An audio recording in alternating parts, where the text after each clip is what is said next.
So everyone knows about Sri Lanka, right? It's in crisis right now. We are obviously watching television and reading news. But here we have Miss Balthazaar today with us, who's in the midst of it. You heard her introduction, right? She has, after creating all the brands and social entrepreneurship and everything else, she thought that she needs a larger platform for all her thoughts to really come forward and be the voice of youth. So, Vraie, we are here to learn about Sri Lanka from you today. And my first question to you is, everything that's going on there today, what is the vision and the aspiration of the youth of Sri Lanka? And how would you want to articulate it to us and to several people who are watching us online today? Hi, Rachna, and hi to everyone. Thank you so much for having me today.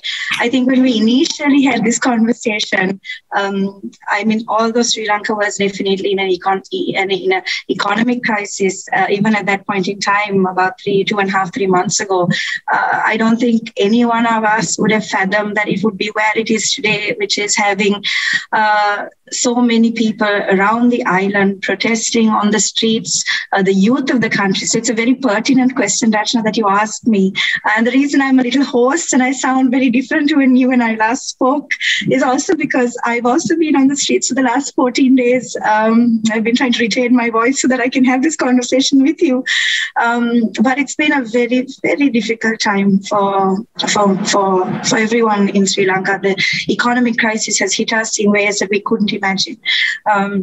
It is a struggle that we've had for many years, but I think now in the thick of things, we can't imagine. It's very difficult for people to wrap their heads around what's happening. Literally overnight, prices of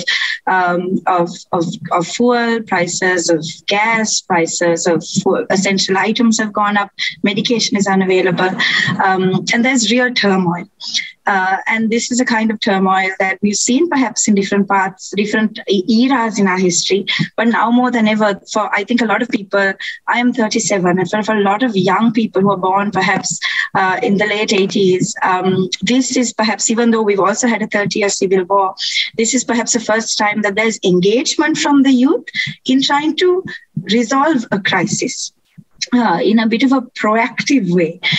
So the youth in our country, Rachna, at this point in time are really looking at trying to, they're thinking of different ways in which they can change this system. And I think it's an understanding that it's not just change in political power only, but it's a change in system. It's been 74 years since our independence. But how much have we as a country, how much have we changed? How much has, how much of the policies we've been talking about, or how much of what we really know to be true of, how much has trickled down to the everyday Sri Lankan? And I think those are big conversations that we're having now as a youth. For a long time, the youth felt very distant from politics. Again, a lot of engagement in politics happens with sometimes a particular class, and also access to being in those positions of power. But now you have youth leaders who are rising through these, very tumultuous times, trying to look for solutions. And they're very different solutions, Rachna. I think that for me is what I've been thinking of the last few days, and in preparation for this, how different people's approaches are. Because it's we also have a history of violence when reacting to crisis. And I think now more than ever, we have a group of youth who are looking at different ways in which to interact and different ways in which to react to what we see as state violence and what we know to be state violence. So it's a very interesting time for us. There's a lot of nonviolent protests, a lot of artists, a lot of singers, actors, musicians, dancers. You have all these different kinds of people coming together, and also the everyday youth, coming there just to show their support in some way and engage in protests. So it's a very tumultuous time, but it's also for me a very hopeful time. Yeah, I think it's good that there is a lot of awareness now, because people come on street whenever there is some kind of awareness. I only hope that it remains peaceful and the protests remain peaceful and people really speak their thoughts and their ideas in the most peaceful way forward. So, when knowing you and having conversation with you over these last 2 months, building this content, I wanted to understand that you said that you really relate with the leftist and the liberal side of politics. And what do you think is the role of liberalism or leftism in SAARC? Do you think that is going to be better than what we have seen? Because we as a region, we are engulfed in, issues like conflict related to borders. We have natural resource sharing issues. We've got issues of radicalization. So this is an ongoing list. I can go on and on. Do you think that your politics can play a role in redefining these dynamics for SAARC? Yes, certainly, Rachna. No, it's a good question. It's a good question because it's a question that we also get asked. We are in Sri Lanka, left politics has a very particular image and also has, it's linked with an image again of violence that happened towards in the late 1980s. And therefore, left politics is seen as a bit of a taboo, especially within certain classes.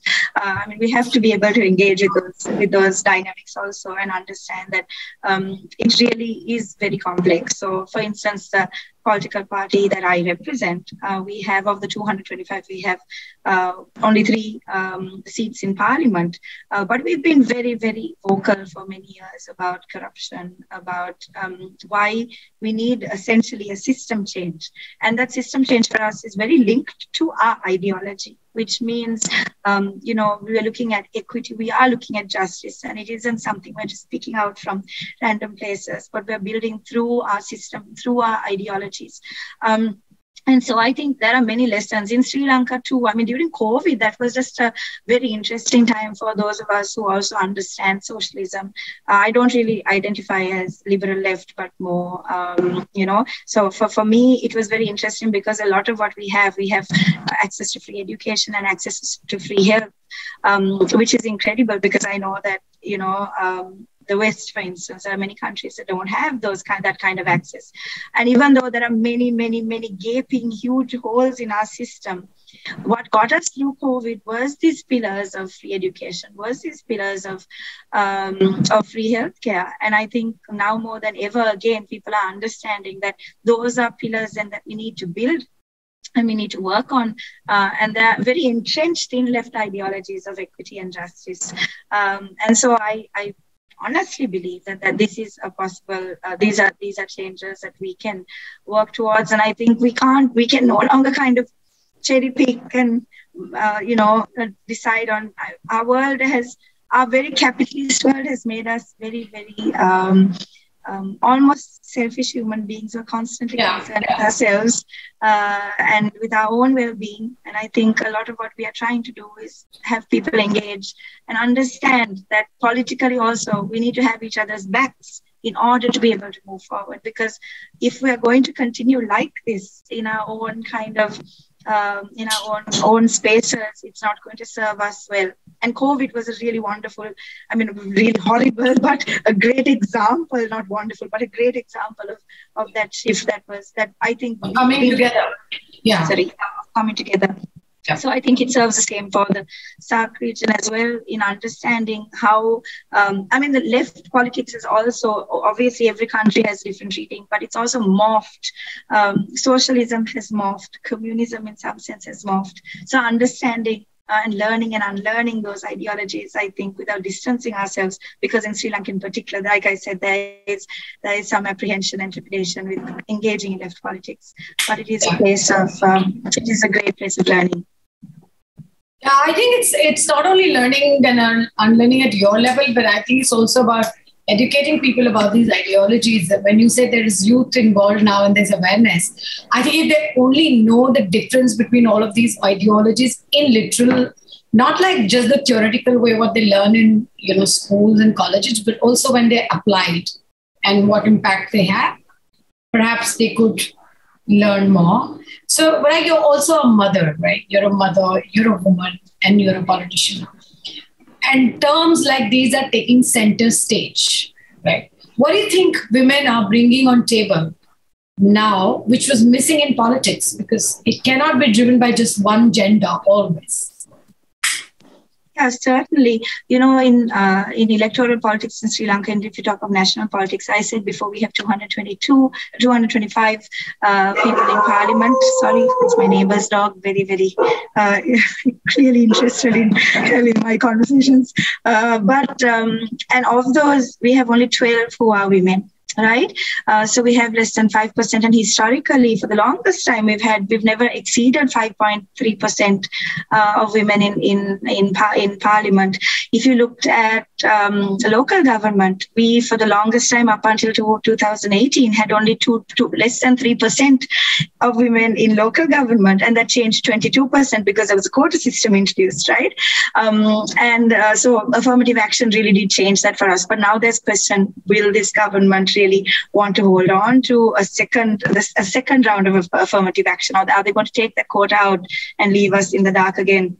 But I think so that there's all these questions about women's engagement in politics, because women's engagement here in Sri Lanka, again, is very limited because of how tied down we are to, it's linked to so many things, Rachna, but including kind of norms and how it is to be a good woman and a good wife, again, very prevalent to most of South Asian countries, but also great stigma, and also because of the violence and because of that territory is seen as not a good space for women to engage, not conducive for women. And I think that is, and if you are engaging, it's generally because you also come from a place of power, you come from a family that has access to power. So it's very difficult if you're a woman, if you don't have the kind of financial backing. And parties generally like backing winning horses, and they don't necessarily always see women as winning horses. You know what I mean? So it's a real challenge for us to be there and to hold our space. And that's why for people like me, for young women, I think it's very important for us to build our own coalitions and work with not just women, but also men who understand the importance of having women and their lived experiences, and bringing in that knowledge, and that I don't want to be, again, generalize it, but that level of empathy or that level of understanding that women also bring to the table. When we talk of policy, how do women engaging in politics look at policy differently? So there are a lot of women now engaging, again, through activism, not necessarily as politicians. I myself am very new to the label politician. I've always considered myself an activist, but I realize now that I may be slowly morphing between these two, activist to politician, these different, labels myself. We're taught very early that we shouldn't, that we shouldn't give ourselves much credit, that we should be a little quieter and a little less confident than we need to be. And I think now more than ever, we need to educate our women and our girls. That needs to change, and they are truly credible. I'm sure you're we're trying. Oh, I'm sure you're going to change that, Roshni. Yeah. Right, because you're into gender research and women in politics and all of that. So that's going to show some result at some point, right? So how do you, relate social justice and liberty and human rights, all these things? How do you relate that with overall women development in SAARC today?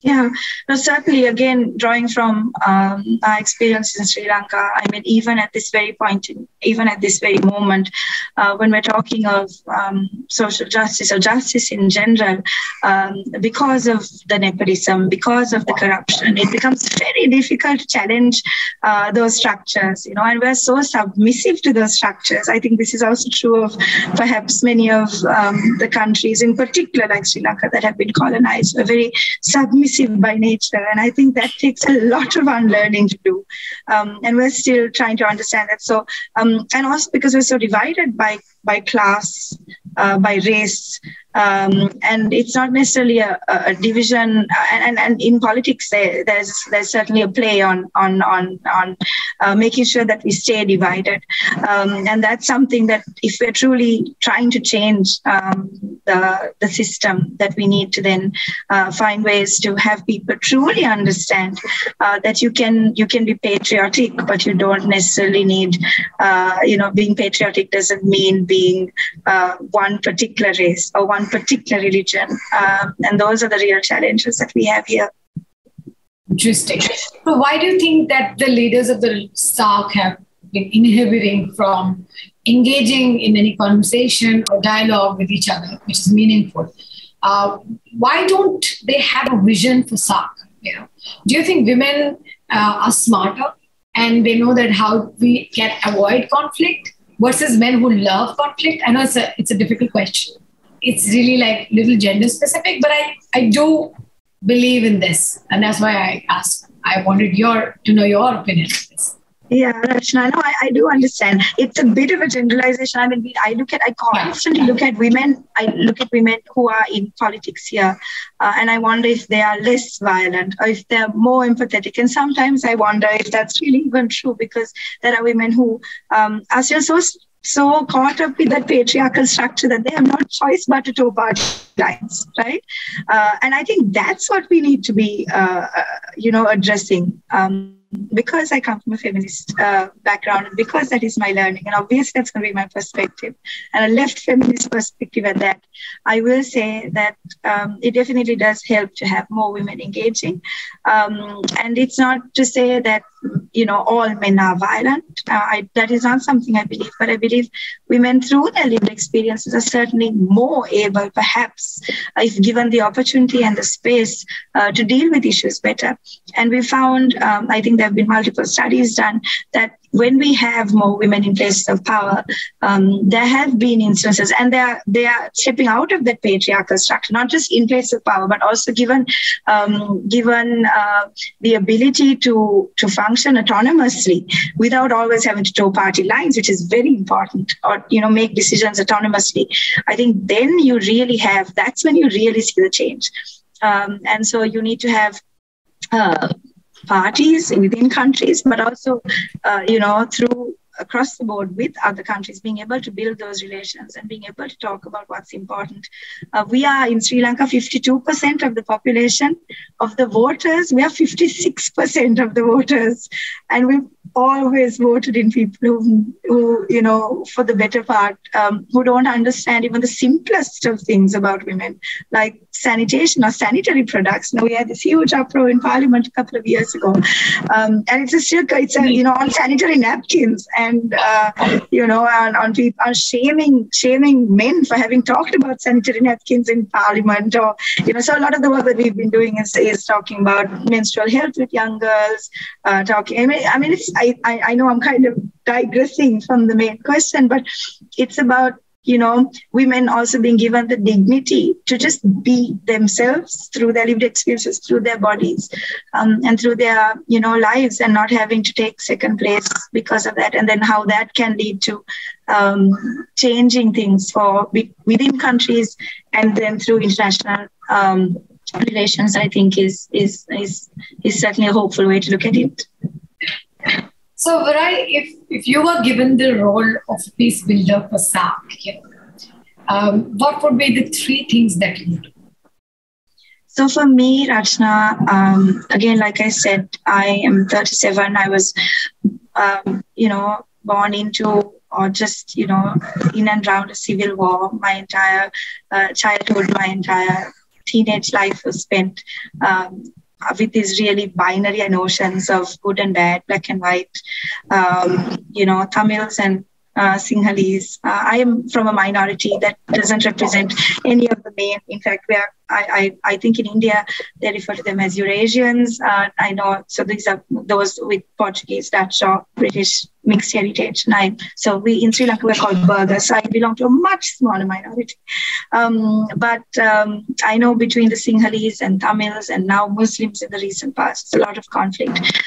In Sri Lanka, there are 1,151 schools, government schools, of which I believe there are less than 200 schools that speak both languages, that have mixed languages. Also gender, if you look at it, there are lots of schools that, especially the larger kind of elite Colombo schools, or the ones that are centered in the capital of the country, are very, very gendered, and you have the boys' schools and elite girls' schools. And I think these are I understand that obviously if you're saying this in Sri Lanka, there'll be so much backlash, but it is very much about changing these dynamics and looking at, if you're not going to understand the language of someone, in your country, despite Sinhala and Tamil being a national language, 2 national languages. If that's not integrated into policy, if you go into, sign in a form and then there's nothing, if you're not able to do that in your mother tongue, I think we really start lacking empathy as human beings if you can't understand somebody. So for me, Rachna, I think everything, I know you're asking for 3, but for me, it's all about looking back at history and teaching history. Not until I started my master's in women and gender studies 4 years ago did I understand that women were a part of the franchise movement in Sri Lanka, because that's never taught to us. We're not taught to us about the women in our history. We're not taught to us in our books, in our history books. They're so bare with facts that I think aren't true. So for me, peace building means looking at history, looking at, how things have, what our history really was like, and bringing out those voices again, and being able to narrate those voices and not letting them kind of go drowned out by the state's narrative or the narrative of the victor. And I think that's really challenging for all of us. So I know you're looking for 3, but really it's about education. It's about learning and unlearning. So I look forward to seeing a lot of history reforms in school and education system in Sri Lanka. Right, I will hold you on to that. Yeah. No, because I think that's amazing, because if you do that, then there's an opportunity for you to highlight a lot of positives for Sri Lanka, right?